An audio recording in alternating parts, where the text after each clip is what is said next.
In this video, let's learn how to divide the number 800 by 8 using the long division method.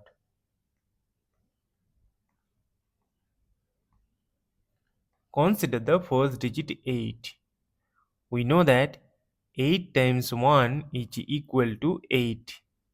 Subtract, we get a 0. Now 0 is less than 8. That is why we need to bring down this number 0 here.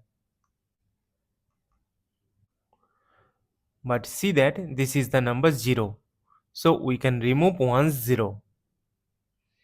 Now see that in this case, although 0 is less than 8, but as we have brought down this number 0 here, so we need to divide it.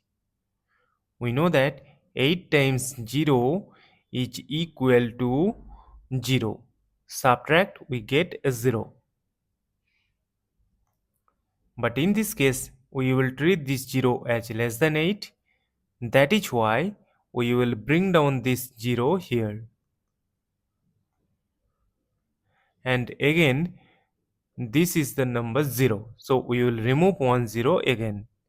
And we know that 8 times 0 is equal to 0. Subtract, we get a 0. As we have no number to bring down here and we have got the number 0, so we will stop. Therefore, 800 divided by 8 is equal to 100. And this is our final answer. Thank you for watching. Please like, share and comment on the video. Also do subscribe the channel.